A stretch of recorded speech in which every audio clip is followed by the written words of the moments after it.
ఉద్యోగం కోసం ఢిల్లీకి పయనమయ్యాడో కుర్రాడు. ట్రైన్లోని ఒక మహిళా టీడీ చేసిన పని చూసి మానవత్వం కూడా ఏడ్చేస్తుంది. మిత్రులారా, అది తెల్లవారుజామున 4 గంటల సమయం. బీహార్లోని సోనేపూర్ రైల్వే స్టేషన్లో చల్లటి గాలి వీస్తోంది. ప్లాట్ఫామ్ మీద నెమ్మదిగా జనం రద్దీ పెరుగుతోంది. ఆ రద్దీ అయిన స్టేషన్లో ఓ పేద కుర్రాడు తన భుజానికి ఒక చిరిగిన బ్యాగ్ తగిలించుకుని మౌనంగా నిలబడున్నాడు. అతని పేరు రాహుల్. వయసు మరీ ఎక్కువేమీ కాదు, ఓ 25 ఏళ్లుంటాయి అంతే. కానీ అతని ముఖం మీదున్న కష్టాల ఛాయలు మాత్రం ఆ వయసు కంటే చాలా ఎక్కువ. రాహుల్ ఆ రోజు ఢిల్లీ వెళ్తున్నాడు, అది కూడా ఒక ఉద్యోగం వెతుక్కుంటూ. తన అదృష్టాన్ని పరీక్షించుకోవడానికి వెళుతున్న మొదటి నగరం ఇది కాదు. ఇంతకుముందే పాట్నా, లక్నో, కాన్పూర్ ఇలా చాలా ఊర్లు తిరిగొచ్చాడు. ఎక్కడికెళ్ళినా అదే కథ. ఇంటర్వ్యూలు, ఆశలు, ఆ తర్వాత చెప్పకుండానే వచ్చే తిరస్కరణ. ఈసారి ఢిల్లీయే వాడి చివరి ఆశ. ఇంట్లో వృద్ధుడైన తండ్రి, జబ్బుపడిన తల్లి, తమ్ముడి చదువు, ఇవన్నీ తను సంపాదించే సంపాదనపైనే ఆధారపడున్నాయి. కానీ ఆ సంపాదన ఇంతవరకు మొదలవలేదు. అతని జేబులో అన్నీ కలిపి కేవలం 350 రూపాయలు మాత్రమే ఉన్నాయి. టికెట్ తీసుకున్నాడా అంటే తీసుకున్నాడు, కానీ అది పూర్తి టికెట్ కాదు. ట్రైన్ ఎక్కాక టీటీతో ఎలాగోలా మాట్లాడి ఒప్పించుకుందాంలే అనుకుని ఒక జనరల్ టికెట్ తీసుకున్నాడు. నిబంధనలు అతిక్రమించడం అతనికి ఇష్టం లేదు. కానీ ఒక్కోసారి ఆకలి బాధ మనస్సాక్షిని మించిపోతుంది కదా. అంతలో భారీ శబ్దంతో పెద్దగా కూత వేసుకుంటూ ట్రైన్ వచ్చింది. రాహుల్ జనరల్ బోగి ఎక్కాడు. కిక్కిరిసి ఉన్న జనంతో పోరాడుతూ ఎలాగోలా నిలబడ్డానికి కాస్త చోటు సంపాదించాడు. రైలు కదిలింది. కిటికీ బయట చీకటి వెనక్కి పరిగెడుతుంటే రాహుల్ మదిలో ప్రశ్నలు పరిగెడుతున్నాయి. ఢిల్లీ కూడా మిగతా నగరాల్లాగే మిగిలిపోతుందా? ఈసారి కూడా ఉట్టి చేతులతోనే తిరిగి వెళ్లాల్సి వస్తుందా అన్న భయం మొదలైంది.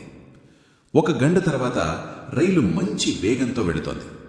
అప్పుడే ఓ టీటీ బోగిలోకి రావడం రాహుల్ గమనించాడు. ఆమె మామూలు టీటీలా లేదు. నల్లటి యూనిఫామ్ వేసుకుని, జుట్టును చక్కగా కట్టుకుని, భుజానికి బ్యాగ్ తగిలించుకుని ఉంది. ఆమె కళ్ళలో ఒక వింతైన ప్రశాంతమైన గంభీరత్వం కనిపిస్తోంది.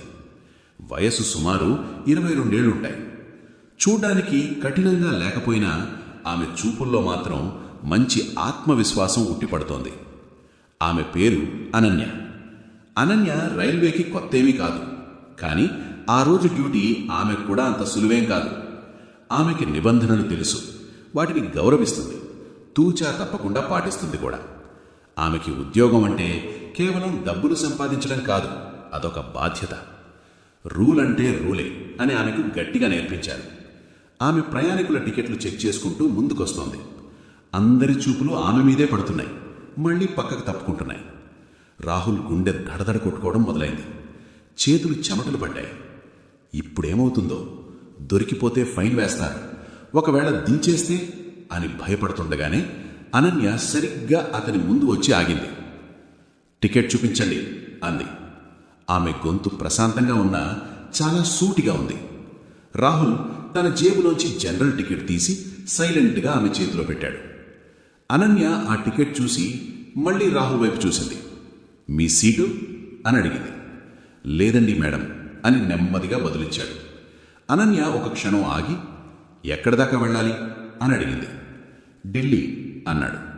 ఆమె తన చేతిలోని మిషన్లో ఏదో డేటా ఎంటర్ చేస్తూ, ఇది ఎక్స్ప్రెస్ రైలు, కన్ఫర్మ్ టికెట్ లేకుండా ప్రయాణించడం రూల్స్కి విరుద్ధం అనంది. రాహుల్ తలదించుకుని, నాకు తెలుసండి మేడం, కానీ తప్పనిసరి పరిస్థితుల్లో వచ్చాను అన్నాడు. అనన్య మొదటిసారి అతని కళ్ళలోకి సూటిగా చూసింది. అలిసిపోయిన కళ్ళు, కానీ వాటిలో ఏమాత్రం అబద్ధం లేదు. కష్టాలు అందరికీ ఉంటాయి, కానీ రూల్స్ కూడా అందరికీ ఒకటే కదా అంది. రాహుల్ ఏదో చెప్పబోయాడు, కానీ మాటలు గొంతులోనే ఆగిపోయాయి. ఇప్పుడు ఫైన్ పడ్డం ఖాయం, బహుశా ట్రైన్లోంచి దించేయడం కూడా ఖాయం అని అతనికి అర్థమైంది. ఫైన్ కట్టాలి అంది అనన్య. రాహుల్ జేబు తడుపుకున్నాడు. అతని చేతులు వణికిపోతున్నాయి. నా దగ్గర సరిపడా డబ్బులు లేవు అని నిజం చెప్పేశాడు. అనన్య అది గమనించి, ఎన్నున్నాయి అని అడిగింది. 350 అన్నాడు. అనన్య మౌనంగా ఉండిపోయింది. రూల్స్ ప్రకారం కట్టాల్సిన ఫైన్ ఇంకా ఎక్కువే. బోగిలో నిలబడ్డ కొందరు వీళ్లనే చూడసాగారు. కొందరి చూపుల్లో జాలి ఉంది, మరికొందరి కళ్లల్లో వింత ఆనందం. ఇకంతా అయిపోయింది, నా ఢిల్లీ కల బహుశా ఇక్కడే ఆగిపోతుంది అనుకున్నాడు రాహుల్. కాని అనన్య ఆశ్చర్యకరంగా తన చేతిలోని మిషన్ ఆఫ్ చేసింది.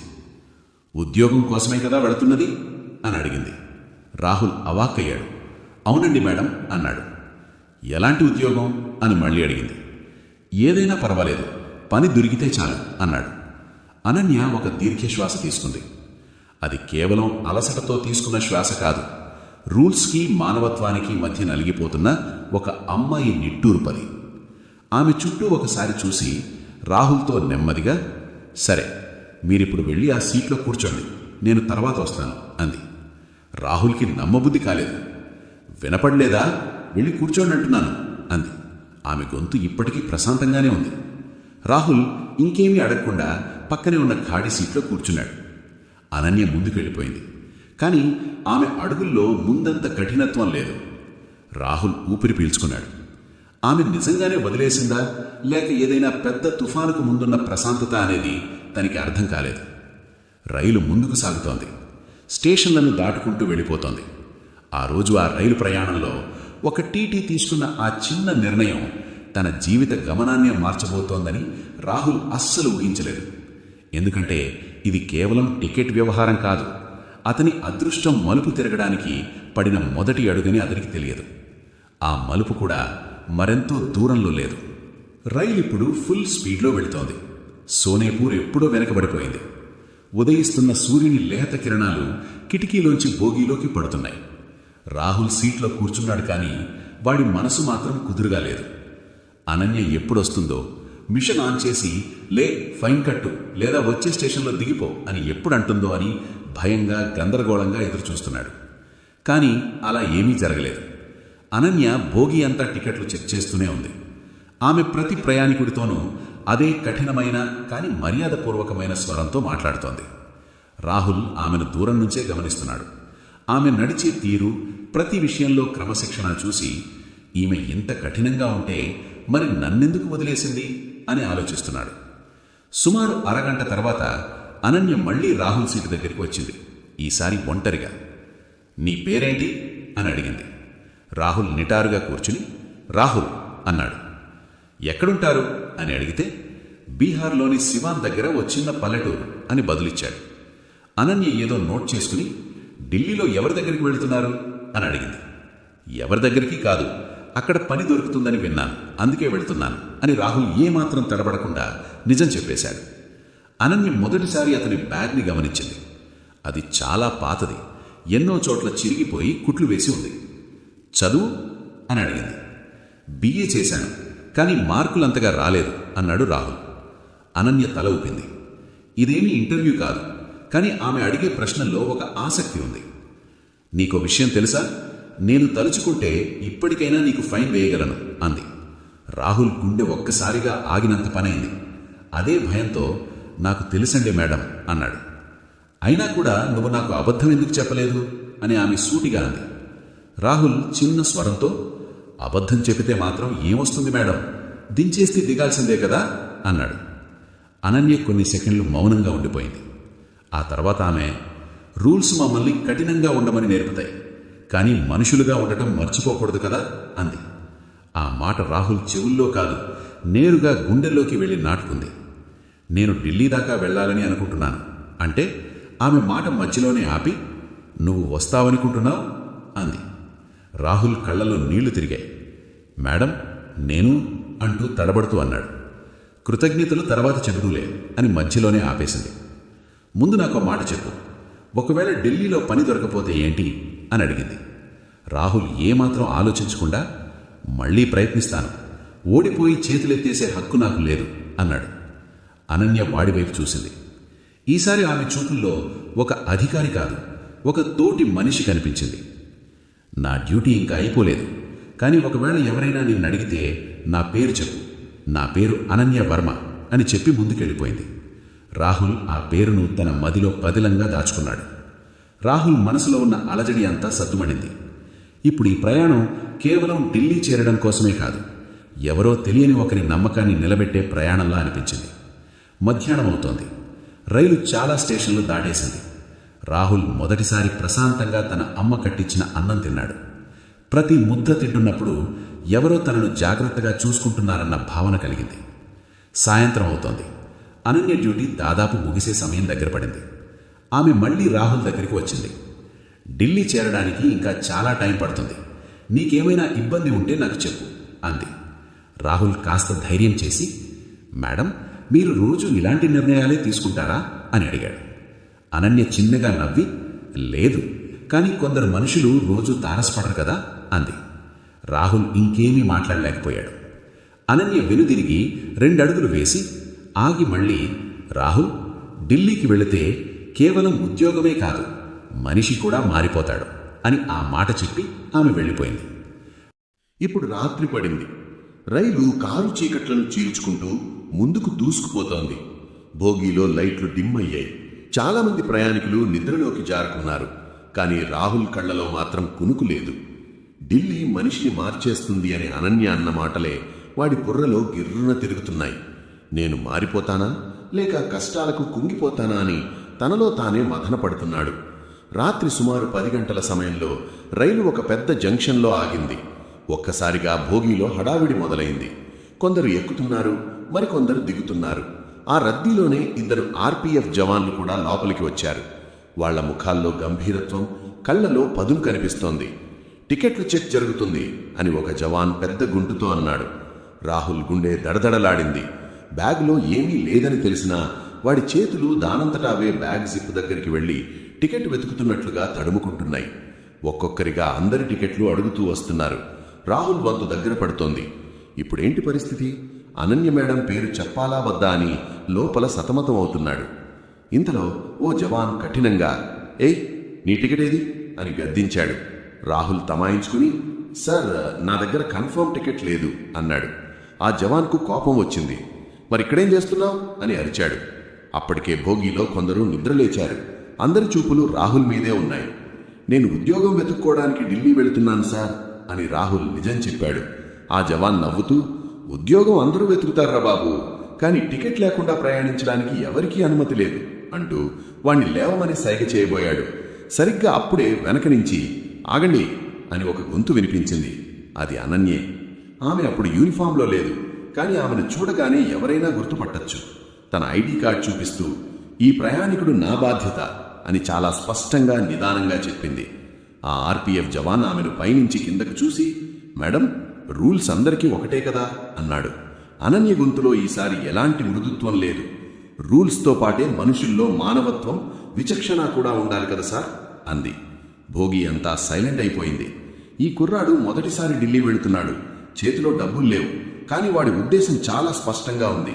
ఒకవేళ మీరు రిపోర్ట్ రాయాలనుకుంటే రాయండి, నేను సంతకం చేస్తాను అంది అనన్య. రాహుల్కు నోట మాట రాలేదు. అలానే ఆమెను చూస్తూ ఉండిపోయాడు.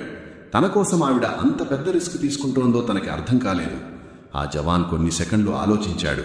ఓ పెద్ద నిట్టూరు విడిచి, సరే మేడం, ఈసారికి వదిలేస్తున్నాం అంటూ ముందుకు కదిలారు. వాళ్ళు వెళ్ళగానే రాహుల్ సీట్లో కూలబడిపోయాడు. వాడికి భయంతో ఊపిరి కూడా సరిగ్గా ఆడట్లేదు. మేడం, మీరు అంటూ తడబడుతూ అన్నాడు. అనన్య రాహుల్ మాట పూర్తి కాకముందే, నేనేం చేయలేదు, నాకు ఏది సరైనదనిపించిందో అదే చేశాను అంది. కానీ దీనివల్ల మీకు ప్రాబ్లం వస్తే అని రాహుల్ భయంగా అడిగాడు. అనన్య కాసేపు మౌనంగా ఉండిపోయి, ఒక్కోసారి ఇతరుల జీవితాల్ని కాపాడాలంటే మన కుర్చీ పోతుందన్న భయాన్ని వదిలేయాలి అంది. ఈ మాట రాహుల్కి చాలా కొత్తగా అనిపించింది. ఆ మాటలు తన మనసుకి హత్తుకున్నాయి. తను వచ్చిన వాతావరణంలో తమ పొట్ట నింపుకోవడం కోసం పక్కనోళ్లని తొక్కేసేవాళ్లే ఎక్కువ. మీరింతకీ ఇవన్నీ నాకెందుకు చేస్తున్నారు అని రాహుల్ నోట్లోంచి అనుకోకుండా ఆ మాట వచ్చేసింది. అనన్య కిటికీలోంచి బయటకు చూస్తూ, ఎందుకంటే ఒకప్పుడు నేను కూడా ఇలాగే భయపడుతూ ఇదే ట్రైన్లో కూర్చున్నాను అని ఆమె మెల్లగా అంది. రాహుల్ ఆమె వైపే చూశాడు, కానీ ఆమె ఇంకేమీ మాట్లాడలేదు. రాత్రి గడుస్తోంది. భోగి మళ్లీ ప్రశాంతంగా మారిపోయింది. అనన్య లేచి, నేను పక్క కోచ్కి వెళ్తున్నాను, ఏవైనా అవసరమైతే భయపడకు అని చెప్పింది. రాహుల్ తలూపాడు. ఆమె వెళ్ళగానే రాహుల్కి తొలిసారిగా అనిపించింది, ఇది కేవలం ఉద్యోగం కోసం వెళ్లే ప్రయాణం మాత్రమే కాదు. ఎక్కడో ఏ సంబంధం లేని ఇద్దరు వ్యక్తులు ఇలా ఒకరి జీవితంలో ఒకరు పెనవేసుకున్నారు. ఇక్కడి నుంచి పాత మనిషిలా వెనక్కి వెళ్లడం అసాధ్యం అనిపించింది. ఆ పరిచయమే మరుసటి రోజు ఉదయం ఒక నిజాన్ని బయటపెట్టబోతోంది.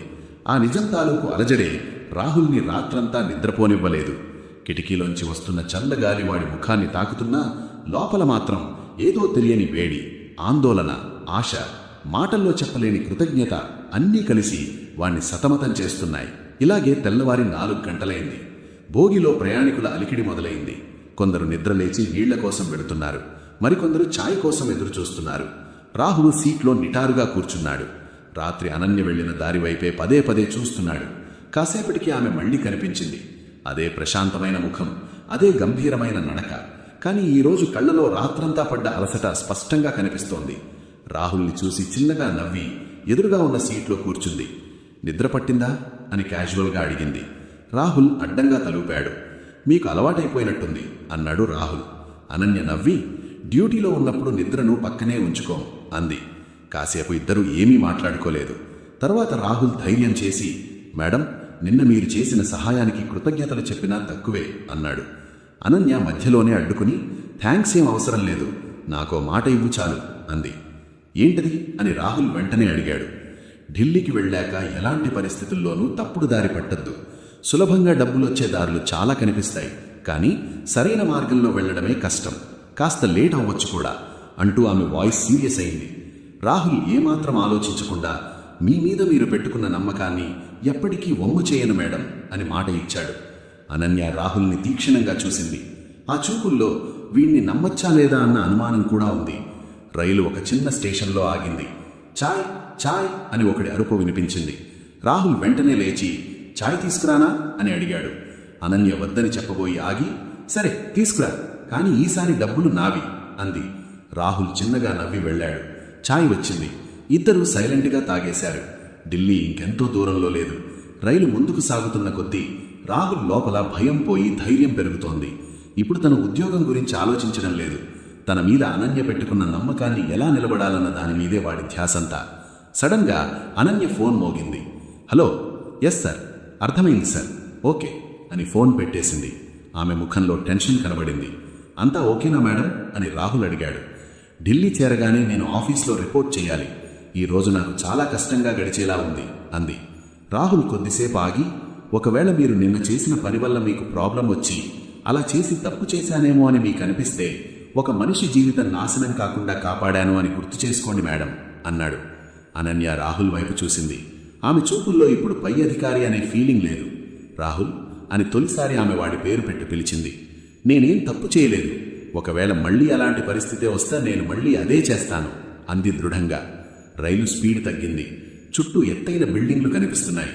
ఢిల్లీ స్టేషన్ రానే వచ్చింది. జనం హడావిడి మొదలైంది. అందరూ తమ బ్యాగులు సర్దుకుంటున్నారు. తదుపరి స్టేషన్ న్యూఢిల్లీ అని అనౌన్స్మెంట్ వినిపించింది. రాహుల్ గుండె వేగం పెరిగింది. వాడి కొత్త జీవితం మొదలవబోయేది ఇక్కడి నుంచే. అనన్య లేచి తన బ్యాగ్ భుజానికేసుకుంది. ఇక్కడి నుంచి ఎవరి దారి వాడిదే, కానీ మన పరిచయం బహుశా ఇక్కడితో ఆగదు అంది. రాహుల్ ఆమె వైపు చూశాడు. ఎప్పటికైనా మీరు పెట్టిన నమ్మకం వృధా కాలేదనిపిస్తే మీ వల్లే ఒకడు ఈరోజు తన కాళ్ల మీద తను నిలబడ్డాడని అర్థం చేసుకోండి అన్నాడు. ట్రైన్ ఆగింది. తలుపులు తెరుచుకున్నాయి. జనం ఒక్కొక్కరుగా దిగుతున్నారు. అనన్య కూడా దిగింది. 4 అడుగులు వేసి ఆగి వెనక్కి తిరిగి, రాహుల్, ఢిల్లీలో ఒంటరివాడివి కావద్దు. ఏమన్నా అవసరం వస్తే ఈ నంబర్కి కాల్ చేయి అంటూ ఒక పేపర్ వాడి చేతిలో పెట్టింది. రాహుల్ ఏదో మాట్లాడేలోపే జనం రద్దీ వల్ల ఇద్దరూ దూరమయ్యారు. స్టేషన్లో గోల ఎక్కువైంది. విజిల్ మోగింది. రైలు కదిలింది. రాహుల్ అక్కడే ప్లాట్ఫామ్ మీద ఉండిపోయాడు. చేతిలో ఆ నెంబర్, గుండెల్లో ఒక నమ్మకం, కళ్లల్లో ఎన్నో కలలు. ఆ నెంబర్ కేవలం ఆపదలో ఆదుకోవడానికే కాదు, వాడి జీవితాన్ని మలుపు తిప్పే అస్త్రం కాబోతోందని వాడికప్పుడు తెలియదు. ఎందుకంటే ఢిల్లీలో గడిపే ఆ మొదటి రాత్రే రాహుల్కి అత్యంత కఠినమైన పరీక్షగా మారబోతోంది. ఢిల్లీలో ఆ మొదటి రాత్రి రాహుల్కి మామూలు పరీక్ష కాదు. స్టేషన్ బయటకు రాగానే అతనికి అర్థమైపోయింది, ఈ నగరం ఎవరికోసమో ఆగదని. ప్రతి ఒక్కరూ ఎవరి పనుల్లో వాళ్ళు ఉరుకులు పరుగులు పెడుతున్నారు. ఆగినవాడు అక్కడే ఆగిపోతాడు. వాడి చేతిలో ఒక చిన్న బ్యాగ్, జేబులో ఏమాత్రం సరిపోని కొన్ని డబ్బులు, మనసులో అనన్యకు ఇచ్చిన మాట. ఇవే వాడి ఆస్తులు. ప్లాట్ఫామ్ బయట ఒక క్షణం ఆగి పెద్దగా ఊపిరి పీల్చుకుని ఇక వెనక్కి తగ్గేదే లేదు అని తనకు తానే ధైర్యం చెప్పుకున్నాడు. ఆ రాత్రి స్టేషన్ దగ్గరలోనే ఉన్న ఒక చీప్ లాడ్జ్లో పడుకున్నాడు. ఆ గది చాలా చిన్నది. బయట ట్రాఫిక్ సౌండ్ వస్తూనే ఉంది. రాహుల్కి ఏమాత్రం నిద్ర పట్టడం లేదు. కళ్ళు మూసుకుంటే ట్రైన్ భోగి, అనన్య కళ్ళు, ఆమె మాటలే గుర్తొస్తున్నాయి. చెడుదారికి వెళ్లొద్దు అన్న అనన్య మాట సుత్తితో కొట్టినట్టు బలంగా వినిపిస్తోంది. ఢిల్లీలో తప్పుదారిలో వెళితే డబ్బులు త్వరగా వస్తాయని వాడికి తెలుసు. కానీ ఎంత కష్టం వచ్చినా సరే సరైన దారిలోనే వెళ్లాలని గట్టిగా డిసైడ్ అయ్యాడు. పొద్దున్నే లేచి రాహుల్ బయలుదేరాడు. ఒక చేతిలో తన ఫైలు, ఇంకో చేతిలో అప్లికేషన్ పట్టుకుని ఎన్నో ఆశలతో అడుగులేశాడు. ఒక ఆఫీస్ నుంచి ఇంకో ఆఫీస్కు తిరిగాడు. కొందరు వేకెన్సీ లేదన్నారు, కొందరు ఎక్స్పీరియన్స్ కావాలన్నారు, ఇంకొందరైతే లోపలికి రానివ్వనే లేదు. మధ్యాహ్నం అయ్యేసరికి వాడి కాళ్ళు నొప్పులు పుట్టాయి. కానీ వాడు ఆగలేదు. ఒకవేళ నిన్న నేను ఆ ట్రైన్లోనే దొరికిపోయి ఉంటే ఈరోజు ఇక్కడ నిలబడేవాడినే కాదు కదా అని మనసులో అనుకున్నాడు. అదే ఆలోచన వాడిని ముందుకు నడిపించింది. సాయంత్రం చీకటి పడుతున్న సమయంలో వాడి ఫోన్ మోగింది. అనన్య ఇచ్చిన నంబరే అది. రాహుల్ గుండె వేగంగా కొట్టుకుంది. ఫోన్ ఎత్తాడు. ఎలా ఉన్నావు అని అనన్య అడిగింది. బాగున్నాను మేడం, ఉద్యోగం కోసం ప్రయత్నిస్తున్నాను అని చెప్పాడు. ఒక్కసారి కాల్ చేద్దామనిపించింది. ఢిల్లీకి కొత్తగా వచ్చిన వాళ్ళు త్వరగా అలసిపోతారు అంది అనన్య. రాహుల్ కొద్దిసేపు ఆగి, నిన్న రాత్రి మీరు ట్రైన్లో అంత గట్టిగా ఎందుకు చెప్పారో ఈరోజే నాకు బాగా అర్థమైంది మేడం అన్నాడు. అనన్య ఒక చిన్న నిట్టూరు విడిచి, రాహుల్, నిన్న రాత్రంతా నీ గురించే ఆలోచించాను. నువ్వేమైనా తప్పుడు వ్యక్తుల చేతుల్లో పడి ఉంటే నన్ను నేనెప్పటికీ క్షమించుకునేదాన్ని కాదు అంది. ఆ మాట రాహుల్ మనసుకి బలంగా తాకింది. నేనెప్పుడూ మిమ్మల్ని డిసప్పాయింట్ చేయను మేడం అని మాట ఇచ్చాడు. ఫోన్ కట్ అయింది. కానీ ఎవరైనా పెద్దవాళ్లు తన భుజం తట్టి ధైర్యం చెప్పిన ఫీలింగ్ కలిగింది రాహుల్కి. ఆ నమ్మకంతోనే మరుసటి రోజు మళ్లీ ఆఫీసుల చుట్టూ తిరగడం మొదలుపెట్టాడు. 3వ రోజు, 4వ రోజు అదే తిరుగుడు, అదే రిజెక్షన్స్. కానీ ఇప్పుడు వాడిలో ఒక స్థిరత్వం వచ్చింది. కష్టపడితే ఖచ్చితంగా ఫలితం ఉంటుందని నమ్మాడు. 5వ రోజు ఒక చిన్న ఆఫీసులో అవకాశం దొరికింది. ఇంటర్వ్యూ పెద్దగా జరగలేదు, ప్రశ్నలు సూటిగానే ఉన్నాయి. ఆఫీస్ ఓనర్ వాడి కళ్లల్లోకి చూసి, పని కష్టంగా ఉంటుంది, జీతం తక్కువే ఇస్తాను, కానీ నిలబడితే మాత్రం మంచి ఫ్యూచర్ ఉంటుంది అన్నాడు. రాహుల్ ఏమాత్రం ఆలోచించకుండా ఓకే చెప్పాడు. ఆ టైంలో వాడికి డబ్బుల కంటే ఒక అవకాశం కావాలి. సాయంత్రం అనన్యకు మెసేజ్ చేశాడు, నాకు పని దొరికింది అని. కాసేపటికి రిప్లై వచ్చింది, నాకు తెలుసు అని. ఒక్క మాటతో ఆమె చూపించిన ఆ నమ్మకం చూసి రాహుల్ చాలాసేపు ఆ స్క్రీన్ చూస్తూనే ఉండిపోయాడు. వాళ్ల మధ్య ఉన్నది కేవలం కృతజ్ఞతాభావం మాత్రమే కాదని, ఎవరికీ తెలియని ఇద్దరి వ్యక్తుల మధ్య ఒక బలమైన నమ్మకం ఏర్పడిందని, అది మెల్లమెల్లగా మరో బంధంగా మారుతోందని వాడికి అర్థమైంది. ఇక్కడ అనన్య పరిస్థితి కూడా అంత సాఫీగా లేదు. ఆఫీస్లో ఆమెపై రకరకాల ప్రశ్నలు వస్తున్నాయి. టికెట్ లేని ఒక కుర్రాడికి ఆమె హెల్ప్ చేసిందన్న విషయం కొందరు సీనియర్స్కి తెలిసింది.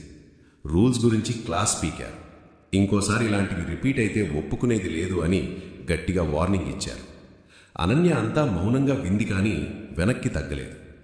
మానవత్వంతో ఉండటం తప్పైతే నేను ఆ తప్పు మళ్లీ చేస్తాను అని ముఖం మీదే చెప్పేసింది. ఆ రాత్రి అనన్య చాలాసేపు ఒంటరిగా కూర్చుంది. రాహుల్ భయపడుతున్నా కూడా నిజాయితీగా ఉన్న ఆ ముఖం ఆమె కళ్ల ముందు తిరిగింది. రూల్స్ పక్కన పెట్టి ఒక మనిషి గురించి ఆలోచించేంతలా ఎవరో ఒకరు నా లైఫ్లోకి వచ్చారు కదా అని ఆమె అనుకుంది. రోజులు గడుస్తున్నాయి. రాహుల్ పని మెల్లమెల్లగా ఓ కొలిక్కొచ్చింది. రాహుల్ అనన్య మధ్య మాటలు పెరిగాయి. కాల్స్ ద్వారా, మెసేజ్ల ద్వారా వాళ్ళ రోజువారీ కష్టసుఖాలు పంచుకోసాగారు. ఇక అది కేవలం ఎలా ఉన్నావు అని పలకరించుకోవడమే కాదు, వాళ్ల భుజం తట్టి ధైర్యం చెప్పిన ఫీలింగ్ కలిగింది రాహుల్కి. కానీ జీవితం వాళ్ళకి ఇంకో పరీక్ష పెట్టబోతోంది. ఆ పరీక్ష కేవలం రాహుల్కి మాత్రమే కాదు, అనన్యకు కూడా. కాలం దాని మాననది గడిచిపోతోంది. కానీ రాహుల్, అనన్యల జీవితాలు ఇప్పుడు 2 వేరువేరు దారుల్లో వెళ్ళట్లేదు. వాళ్ల ప్రపంచాలు వేరు, బాధ్యతలు వేరు, కానీ వాళ్ళ ఆలోచనలు మాత్రం మెల్లమెల్లగా ఒక్కటవుతున్నాయి. ఢిల్లీ లాంటి ఫాస్ట్ సిటీలో రాహుల్ తనను తాను నిలబెట్టుకున్నాడు. కొన్ని వారాల క్రితం ట్రైన్లో బిక్కుబిక్కుమంటూ కూర్చున్న కుర్రాడు ఇప్పుడు ప్రొద్దున్నే లేచి టైంకి డ్యూటీకి వెళ్ళి రాత్రి అలసిపోయి ఇంటికి వస్తున్నాడు. అంత అలసిపోయినా వాడి ముఖంలో ఓటమి ఛాయలు లేవు. ఇదంతా కేవలం ఒకే ఒక మనిషి వల్ల జరిగిందని వాడికి తెలుసు. ఒకరోజు సాయంత్రం రాహుల్ ఆఫీస్ నుంచి వస్తుండగా అనన్య కాల్ చేసింది. ఆమె గొంతు ఎప్పటిలాగా ప్రశాంతంగా లేదు, కాస్త కంగారు పడుతున్నట్టు అనిపించింది. రాహుల్, నేను రేపు లక్నో వెళ్తున్నాను అంది. లక్నోనా? సడన్గా ఏంటి అడిగాడు రాహుల్. డిపార్ట్మెంటల్ ఎంక్వైరీ ఉంది. నువ్వు ఏ ట్రైన్లో వచ్చావో నేను కూడా అదే ట్రైన్లో వెళ్తున్నాను అంది. ఆ ట్రైన్ పేరు వినగానే రాహుల్కి అన్నీ గుర్తొచ్చాయి. ఆ రోజు పడ్డ భయం, నిస్సహాయత, తర్వాత అనన్య అండగా నిలబడ్డం అన్ని కళ్ల ముందు మెదిలాయి. అంతా మంచే జరుగుతుంది మేడం అన్నాడు. కాని వాడి మనసులో ఎక్కడో భయంగానే ఉంది. మరుసటి రోజు అనన్య లక్నోకి బయలుదేరింది. ప్రయాణమంతా ఆమెకు ఒకటే ఆలోచన. ఒకవేళ ఆ రోజు రాహుల్కి సాయం చెయ్యకపోయి ఉంటే ఈరోజు నన్ను నేను అద్దంలో చూసుకునే అర్హత కూడా ఉండేది కాదేమో అని. ఎంక్వైరీ చాలాసేపు జరిగింది. ఎన్నో ప్రశ్నలు అడిగారు, ఫైల్స్ చెక్ చేశారు, రూల్స్ గురించి మాట్లాడారు.